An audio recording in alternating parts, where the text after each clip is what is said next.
이제 이 땅의 모든 그리스도인들은 세상과 이제 구별되고 차별된 것이 있죠. 바로 하나님의 부르심, 소명을 받은 사람들이라는 것입니다. 이 사실 소명을 따라간다라는 것은 그렇게 쉬운 일만은 아니죠. 하나님의 말씀 하나하나를 지켜야 하기 때문에 매우 어려운 일입니다. 그럼에도 불구하고 우리는 하나님께서 우리를 부르신 그 부르심을 왜 가지고 가겠습니까? 그 이유는 예수님과 뜨겁게 만났던 그 사랑이 있기 때문에, 우리 안에 여전히 예수님의 첫사랑이 있기 때문에 우리의 부르심이 어렵고 힘들다 할지라도 그 소명을 끝까지 찾아가는 인생이 바로 우리의 인생이라는 것입니다. 저도 회사 생활을 접고 이제 목회의 길로 오는 것이 너무나도 또 복잡하기도 했고 너무 어려웠습니다. 하지만 주님이 부르신 그 부르심이 너무 강했기 때문에 거부할 수가 없었어요. 물론 처음에는 하나님의 부르심을 감히 거절했습니다. 그래서 아마 회사에 사표를 쓰고 신대원에 들어가는 것이 너무 두렵고 싫었어요. 그래서 6개월 동안 백수로 산 적도 있습니다. 하지만 어떡합니까? 이 부르심이, 저를 부르시는 그 부르심이 하나님의 강력한 부르심이었기 때문에 어쩔 수 없이 모든 것을 다 포기하고 두 손 두 발 들고 신대원에 들어갔습니다. 여러분들은 어떻게 생각할지 모르겠지만 사실 신대원 시험은 생각보다 참 많이 어렵습니다. 이 성경 66권을 외울 정도로 수도 없이 읽어야 하고요. 그리고 제 영어와 면접 시험까지 완전히 통과를 해야지만이 신대원에 들어갈 수 있었죠. 그러니까 공부하는 게 얼마나 어렵겠습니까? 여러분, 저는요 남들보다 이 머리가 둔합니다. 안 그래도 이 돌아가지 않는 이 머리를 가지고 그 신대원을 준비하려고 하니까 얼마나 힘듭니까? 그래서 지금 생각해 보면 얼마나 많이 이제 공부를 했는지 모르겠습니다. 그때로 다시 돌아가라고 한다면 절대로 돌아가지 않을 것 같아요. 그런데요, 가끔 그때 열심히 공부했던 때가 정말 그리울 때가 있습니다. 아무래도 열심히 공부해야 되기 때문에 신대원에 들어가기 위해서 1년 동안 거의 성경을 50독, 60독 했던 것 같아요. 달달달 외웠죠. 그런데 지금은 한 번 읽는 것이 얼마나 그렇게 어려운지 모릅니다. 그리고 신대원 공부할 때도요, 도서관 한쪽 구석에 제가 맨날 앉은 자리가 있어요. 그 한쪽 구석에서 말씀을 읽을 때마다 정말 소리 내지 않기 위해서 입을 막고 얼마나 감사하고 또 얼마나 부끄러운지 하나님께 매번 눈물을 흘리면서 공부했던 기억이 나요. 그런데 지금 저의 모습을 되돌아보면 하나님을 향해서 기도할 때 그 간절히 흘렸던 그 눈물이 다 어디로 갔는지 그것도 모르더라고요. 여러분들은 어떠십니까? 여러분들 하나님의 부르심을 받고 이 자리 가운데 나오셨을 텐데 과연 여러분들 안에는 여전히 예수님을 향한 그 뜨거운 첫사랑과 성령님의 그 뜨거운 임재가 여러분들께 남아 계십니까? 그래서 이 자리에 앉아 계십니까? 아니면 그냥 단순히 신앙적인 양심에 따라서 내가 오늘 주일을 지키지 않으면 마음에 찔리니까, 그리고 매일 습관적으로 주일이면 이 예배 자리 가운데 나왔으니까 그렇게 예배 자리에 참여하셨습니까? 여러분, 예배는요 반드시 성령님의 인도하심이 있어야 합니다. 왜냐하면 예수님의 첫사랑을 기억하게 하고 하나님을 온전히 찬양하고 하나님을 만나고자 하는 이 뜨거운 열정을 부어주시는 분이 바로 우리 성령님이기 때문이죠. 그래서 참된 예배자는 반드시 그 안에 성령님의 이끄심과 인도하심이 있어야 한다는 것이죠. 오늘 본문은 사도행전입니다. 사도행전은 간단하게 말씀드리면 이 사도들이 복음을 가지고 온 열방 가운데 나가서 그 복음을 전파하는 내용이 하나하나 기록된 내용이 바로 사도신경이죠. 하지만 성경을 잘 보면 하나님의 그 복음, 예수님의 복음을 전하는 곳곳마다 성령의 역사심이 일어나서 교회가 세워졌고 복음이 전파되어졌기 때문에 이 사도행전은 성령행전이라는 별명을 가지고 있습니다. 우리가 너무 잘 알고 있는 것처럼 초대교회는 하나님의 말씀 위에, 그리고 예수 그리스도의 십자가 위에 무엇보다 성령의 임재를 통해 세워졌죠. 그리고 복음 역시 사람의 능력이 아니라 성령의 능력을 통해, 성령의 역사를 통해 선포되어졌습니다. 초대교회는 정말 많은 박해가 있었습니다. 그리고 그 박해의 절정에 있었던 것은 바로 스데반 집사의 순교였죠. 사도행전 7장의 말씀을 보면 스데반 집사가 창세기부터 쭉 예수 그리스도의 사건을 설교로 고백을 합니다. 그리고 회개를 전하죠. 복음을 전합니다. 하지만 사울이라는 그 청년을 중심으로 한 유대인들에게 돌에 맞아 순교하게 되죠. 그리고 이 사건을 통해서 수많은 그리스도인들이 디아스포라로 온 열방 가운데 뿔뿔이 흩어지는 일이 일어나게 됩니다. 그런데 이미 이때는요, 사도행전 2장에서 오순절 성령 강림 사건이 진행되고 난 이후의 사건이기 때문에 이미 아무리 뿔뿔이 흩어졌다 하더라도, 아무리 디아스포라가 됐다 하더라도 그들의 마음 가운데는 성령의 뜨거운 임재가 남아 있었다는 것이죠. 그래서 그들은 자신의 고향이 아니라 온 열방 가운데 이방인으로 흩어졌음에도 불구하고 그들은 복음을 전하는 그 일을 전혀 멈추지 않았다는 것입니다. 그리고 그 첫 열매가 바로 오늘 본문에 등장하는 사마리아 땅 안에서 열매가 맺혀졌다는 것이죠. 이 초대교회 7 집사 중에서 빌립이라는 집사가 있습니다. 그 집사가 사마리아 땅으로 가게 되죠. 그리고 그곳에 예수님의 복음을 전합니다. 그런데 사실 이게 너무 간단하게 기록이 되어 있지만 이때 당시에 사마리아인에게 복음을 전한다? 이 결코 쉽지 않은 일이었어요. 왜냐하면 당시 유대인들, 당시 이스라엘 사람들은 사마리아 사람들을 잡족이라고 여겼기 때문입니다. 아수르 제국에 의해서 멸망당했을 때 이방의 여러 민족들과 통혼했기 때문에 그들은 부정한 존재라고 생각했다는 것이죠. 그래서 그들의 마음 가운데, 그들의 머리 가운데는 이들에게 아무리 복음을 전한다 하더라도 복음이 절대로 들어가지 않을 것이라는 편견이 있었습니다. 하지만 성령의 역사에는 편견이 있을 수 없다는 것이죠. 사람은 편견을 만들어내지만 성령의 역사는 편견으로 닫혀버린 그곳에서도 역사하는 것이 성령의 역사인 것입니다. 사마리아에도 마찬가지였어요. 복음을 전하는 것은 사람이 아니었죠. 성령이었습니다. 그래서 역시나 그 땅에 성령으로 인해 복음이 전파되었던 것이죠. 그리고 이 사건을 통해서 사도행전 1장 8절 복음이 예루살렘으로부터 시작해서 땅끝까지 이루어지리라는 그 예수님의 말씀이 이때부터 시작이 된 것입니다. 사랑하는 성도 여러분, 성경은요 우리에게 믿음에 대해서 이렇게 말씀하십니다. 바라는 것들의 실상이자 동시에 보이지 않는 것들의 증거가 바로 믿음이라고 말씀을 하시죠. 다시 말해 보이지 않는 것이 무엇입니까? 바로 인간의 힘으로 할 수 없는 모든 영역을 말합니다. 인간의 힘으로 통제할 수 없는 모든 영역을 말을 합니다. 하지만 믿음이 무엇입니까?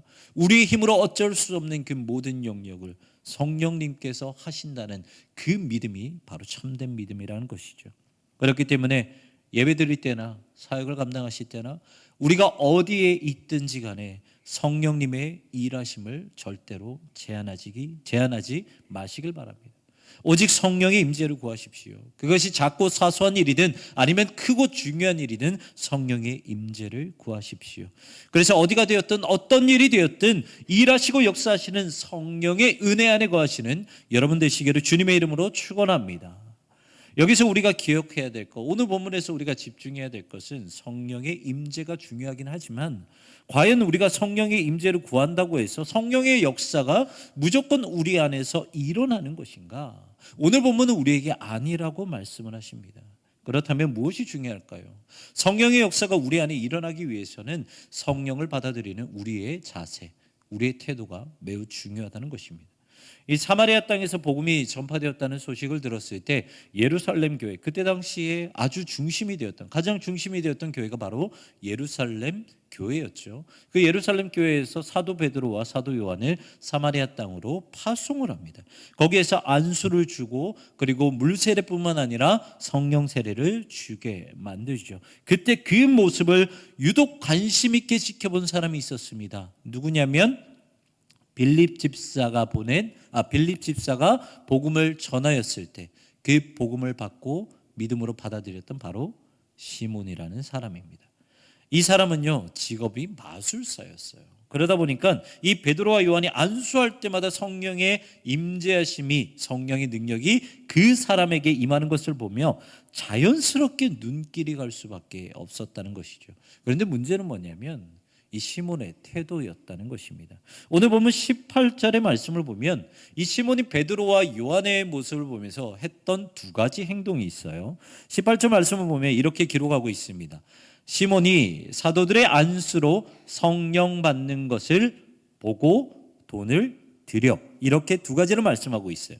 먼저 시몬은요 베드로와 요한이 안수하는 것을 보았다라고 기록을 하고 있습니다. 여기서 말하는 보다라는 말은 관심 있게 주목하였다라는 말의 의미를 가지고 있습니다. 좀 전에 말씀드린 것처럼 시몬의 직업은 마술사였죠. 그런데 성경을 보면 이 시몬이 왜 마술사라는 직업을 가졌는지 명확하게 나와 있습니다. 이 사람이 마술사가 되기 위해서는요, 그 되고 싶었던 이유는요, 사람들에게 관심을 받고 싶었기 때문이에요. 그래서 그 많은 사람들이 자신을 따르는 것을 좋아했던 사람이었기 때문입니다. 그러니까 신기한 능력으로 사람들에게 인기를 얻고 싶어서 마술을 했기 때문에 이 시몬은 안수할 때마다 성령의 임재가 일어나는 그 베드로와 요한의 손길에 자연스럽게 눈길이 갈 수밖에 없었다는 거예요. 그리고 두 번째는요, 돈으로 성령의 능력을 사려고 했다는 것입니다. 이 개역개정의 말씀, 우리가 읽는 그 말씀을 보면 돈을 주되라고 이렇게 되어 있는데, 그래서 이제 원어로, 헬라어 원어로 보면요, 성령의 임재를 보는 순간 돈을 지급했다라고 기록을 하고 있습니다. 그러니까 시몬은 성령의 임재를 보자마자 수단과 방법을 가리지 않고 돈을 그 즉시 주어서 사려고 혈안이 되어 있었던 그 사람이 시몬이었다는 것이죠. 여러분, 신앙에 있어서 진짜 무서운 것이 바로 이거예요. 시몬은 복음을 받았던 사람입니다. 시몬은 복음을 믿음으로 받았고 세례까지 받은 사람이에요. 하지만 복음을 받아들였다 하더라도 이 시몬의 태도는 어떻습니까? 성령의 임재를 보는 순간 그 놀라운 성령의 임재를 나도 받기 위해 간절하게 간구한 것이 아니라 원래 살아왔던 방식, 바로 여전히 돈벌이 수단으로 성령을 바라봤다는 거예요. 여러분, 우리도 마찬가지입니다. 우리도 늘 복음 안에 살아가고 있죠. 아니, 정확하게 말하면 복음의 홍수 속에서 살아가고 있는 사람들이 바로 우리라는 것입니다. 그리고 지금까지 우리는 성령의 역사를, 복음의 역사를 얼마나 많이 경험했습니까? 하지만 우리는 오늘도 성령님께서 내 인생에 어떻게 역사하실까, 어떻게 일하실까 기대와 소망을 하기보다 성령의 일하심에 관심을 두지 않을 때가 더 많다는 것이죠. 그렇다면 여기서 우리는 이렇게 질문할 수 있습니다. 우리가 성령의 관심을 두지 않는 것과 시몬처럼 돈으로 사려고 했던 것은 명백하게 차이가 나지 않습니까? 라고 이렇게 질문할 수 있어요. 그렇습니다. 차원은 다를 수 있죠. 하지만 성령을 무시하는 태도에 있어서는 우리와 시몬과 똑같을 수 있다는 것이죠. 여러분, 시몬이 사려고 했던 이 성령의 능력은요, 우리가 살 수 있는 그런 싸구려 물건이 아니라 하나님의 선물입니다. 오늘 본문 20절에 이렇게 말씀하십니다. 베드로가 이르되 내가 하나님의 선물을 돈 주고 살 줄로 생각하였으니 내 은과 내가 함께 망할지어다. 여기서 말하는 선물은 헬라어로 도레아라는 단어를 쓰는데요, 이것은 값없이 그냥 주어지는 것을 말을 합니다. 그러니까 성령의 능력은요, 처음부터 아예 돈을 주고 사고 팔 수 있는 것이 아니라 성령의 능력은 처음부터 간절히 사모하는 자에게만 주어지는 하나님의 선물이었다라는 것이죠. 하지만 시몬은 성령의 능력을 살 수 있다라고 생각을 했던 것입니다. 이 모습을 본 베드로가 시몬에게 이렇게 말합니다. 본문 20절 뒷부분과 21절 말씀을 세 번역으로 말씀드리겠습니다. 그대가 하나님의 선물을 돈으로 사려고 생각하였으나 그대는 그 돈과 함께 망할 것이요 그대는 하나님의 보시기에 마음이 바르지 못하니 우리의 일에 그대가 차지할 자리도 목도 없소. 아멘. 여러분, 베드로가 시몬을 책망한 그 내용이 무엇이냐면 다른 것이 아니고요, 마음이 바르지 못하니, 이 시몬이 성령을 대하는 태도에 대해서 책망했다는 것입니다. 그리고 그 시몬의 태도가 오히려 시몬을 망하게 만들 것이다라고 질책했죠. 사랑하는 성도 여러분, 우리가 만약에 이렇게 인생을 살아간다면 얼마나 억울하겠습니까? 시몬처럼 복음을 믿었는데, 그래서 이 예배 자리 가운데 최선을 다하고 나에게 맡겨주신 그 사명을 최선을 다해서 섬겼는데, 그렇게 쌓아온 하루하루가 성령의 능력을 무시하고 온전히 나의 공로로 쌓은 그 탑이었다면, 그래서 마지막 날에 하나님께 이 탑을 가지고 나아갔을 때 나는 그 탑이 어떠한 능력으로 이루어졌는지 모르겠노라 하고 하나님께 그 모든 탑이 무너지는 것을, 그것을 내 눈으로 보았다면 여러분, 이만큼 처참한 인생은 어디 있겠습니까? 창세기 11장을 보면요, 바벨탑 사건이 나와요. 이때 당시에 여러분, 그 높은 탑을 세울 수 있는 기술과 지혜가 있다라는 것 얼마나 대단합니까? 사람이 그 지혜를 가질 수 있는 것 사람의 능력입니까? 아니죠. 하나님께서 그들에게 주신 지혜와 축복과 선물이에요. 하지만 이들은 하나님께 도전합니다. 탑을 점점점 높게 쌓아 올라가요. 하나님의 지혜를 밖으로 뽐내게 되죠. 하지만 탑을 높이 쌓으면 쌓을수록 하나님께서 그들에게 지혜를 주신 목적과는 완전히 달랐다라는 거예요. 그 결과가 어떻게 되었습니까? 하나님은 이 공든 탑을, 이 바벨탑을 한순간에 무너뜨리셨다는 거예요. 그리고 그 탑을 세운 사람들 역시 흩어버리셨다는 것이죠. 오늘 본문을 통해 우리에게 주신 메시지도 동일합니다. 예수님은요, 요한복음을 보면 보혜사 성령을 주시겠다고 끊임없이 말씀을 하세요. 그럼 왜 그렇게 말씀하셨을까요? 예수님은 하나님이십니다. 저 하늘 보좌 우편에서 우리가 기도할 때마다 기도를 들어주시면 예수님은 그것만으로도 충분했어요. 하지만 왜 그럼에도 불구하고 우리에게 보혜사 성령을 보내주셨냐 이 말이죠. 그것은 성령의 능력이 있어야 복음의 생명력이 넘치기 때문입니다. 여러분, 복음이 무엇입니까? 복음은요, 생명, 치유, 회복, 평안, 해방, 이 모든 것들이 복음입니다. 그런데 이 복음이 결국 복음다우려면, 복음 안에 생명이 넘치려면, 치유와 회복의 역사가 있으려면 결국 성령의 역사가 그 복음 안에, 그리고 복음을 전하는 자들 안에 있어야 한다는 것이죠. 그렇다면 우리가 성령의 임재를 누리기 위해서는 어떻게 해야 될까요? 오늘 본문 22절에 베드로는 시몬에게 이렇게 말씀하십니다. 그러므로 너의 이 악함을 회개하고 주께 기도하라. 혹 마음에 품은 것을 사하여 주시리라. 아멘. 오늘 본문 22절에서는 우리에게 두 가지를 가르쳐주고 있습니다. 첫 번째는 먼저 우리 안에 있는 악함을 회개해야 한다라고 말을 하고 있습니다. 회개는 헬라어로 메타노에오라고 말을 합니다. 이 생각, 우리의 머리와 마음에 있는 모든 생각을 바꾸다라는 것이죠. 다시 말하면 우리 모든 것을 하나님의 뜻에 맞춰서 리셋하는 겁니다. 영적인 재설정을 하는 것이 바로 회개라는 것이죠. 사도행전 9장의 말씀을 보면요, 사울이 다메섹에 그리스도인들을 잡으러 갑니다. 그리고 그 길가에서 우리가 잘 아는 것처럼 예수님을 만나죠. 그때 사도행전 9장 9절의 말씀을 보면 예수님을 만나고 나서 무엇이라고 말을 하고 있냐면, 이 사도 바울에게 이런 일이 일어납니다. 사흘 동안 보지 못하고 먹지도 마시지도 아니하리라. 여기서 사울이 아무것도 하지 못했다는 것은요, 주님께서 지금까지 사울의 모든 모습을 다 지우시고 완전히 새로운 존재로 바꾸셨다라는 것을 의미합니다. 여러분, 회개가 바로 이런 것이에요. 나의 모든 죄를 완전히 제거해서 다시 한번 하나님께서 사용하시기에 합당한 상태로 만드는 것, 그 영적 재설정이 바로 회개라는 것입니다. 그런데요, 중요한 것은 이 진정한 회개 역시 우리의 힘으로 할 수 없고 성령의 능력으로 할 수 있다는 것이죠. 사도행전 2장의 말씀을 보면요, 이 120명의 제자들이 마가의 다락방에 모였을 때 성령의 역사가 그곳에 뜨겁게 일어나게 되죠. 그리고 베드로는 그 능력을 가지고 믿지 않은 많은 사람들에게 설교를 선포합니다. 그랬을 때 그 말씀을 들은 사람들의 반응이 어떻게 되어 있냐면, 사도행전 2장 37절 말씀에 이렇게 기록을 하고 있어요.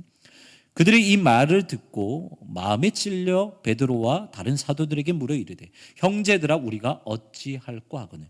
베드로의 설교를 들었을 때 사람들 안에 가장 먼저 일어난 반응이 무엇입니까? 마음에 찔림을 받았다라는 것. 그리고 그 뒤에 뭐라고 말을 하냐면, 사도들에게 이렇게 묻죠. 우리가 어떻게 해야 하겠습니까?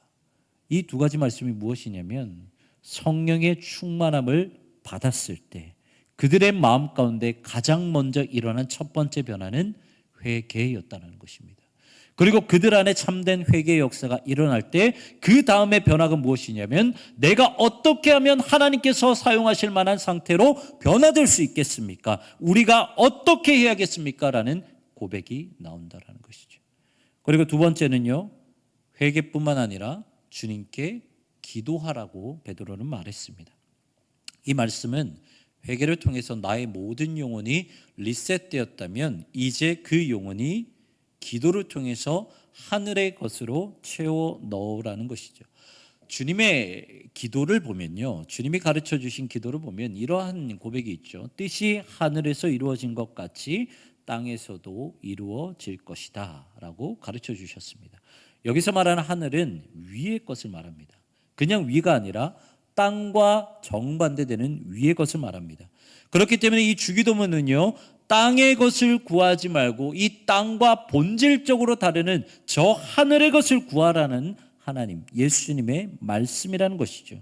하지만 우리의 기도는 어떻습니까? 대부분 이 땅의 것을 놓고 기도합니다. 내가 바라는 것, 내가 소망하는 것, 이 땅에 내가 누릴 수 있는 것들을 위해서만 기도하죠. 이것이 우리의 본성입니다. 그렇기 때문에 기도 역시 우리의 이 본성, 나도 모르게 올라오는 그 옛 구습을 누르고 하나님이 원하시는 저 하늘의 것을 사모하기 위해서는 결국 성령의 역사가 필요하다라는 것이죠. 여러분, 참된 기도는 반드시 삼위 하나님의 이름으로 기도하되 마지막은 성령의 이름으로 마무리를 해야 합니다.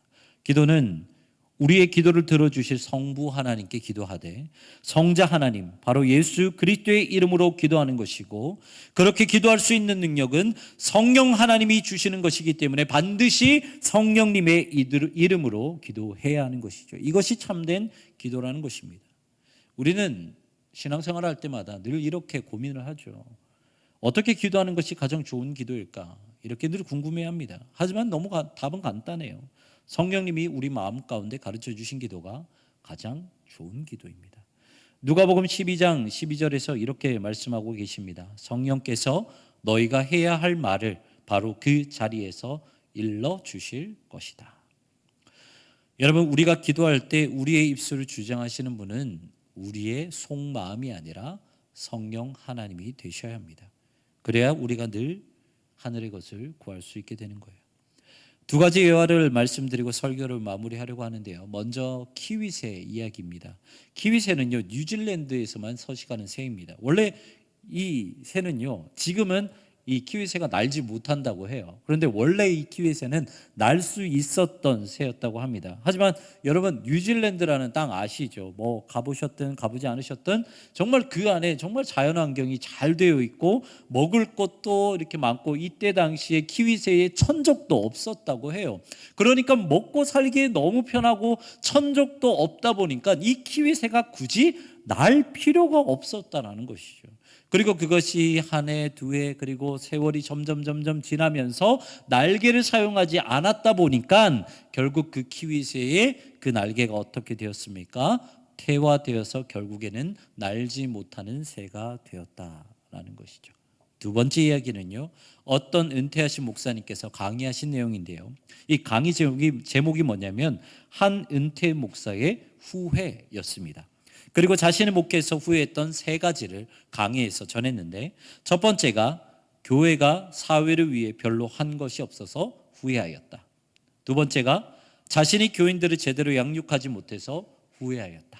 그리고 마지막 세 번째가 자신이 목회를 하면서 성령에 취해서 목회를 하지 못한 것을 후회하였다라고 고백하셨습니다. 사랑하는 성도 여러분, 여러분은 얼마나 성령에 취해서 살고 계십니까? 키위새처럼 퇴화되지 않기 위해 매일매일 성령의 임재를 간구해야 합니다. 성령님은 아무에게나 오시는 분이 아니십니다. 성령님은 예수 그리스도를 구주로 믿는 그리스도인, 그 중에서 성령님을 인정하고 성령님을 마음에 모시기를 원하는 자들에게만 주어지는 하나님의 선물이란 것이죠. 오늘은 성령 강림 주일입니다. 예수님께서 십자가에 달리시기 전 왜 그렇게 성령님을 말씀하셨는지 그 이유를 생각하는 한 주가 되기를 바랍니다. 그리고 성령의 능력을 통해 이 땅의 것과는 본질적으로 다른 하늘의 것을 구하는 여러분 되시기를 소망합니다. 사랑하는 성도 여러분, 성령에 취하십시오. 그래서 예배도 사역도 여러분들의 삶도 오직 성령의 충만한 삶 되시기를 주님의 이름으로 축원합니다. 아멘.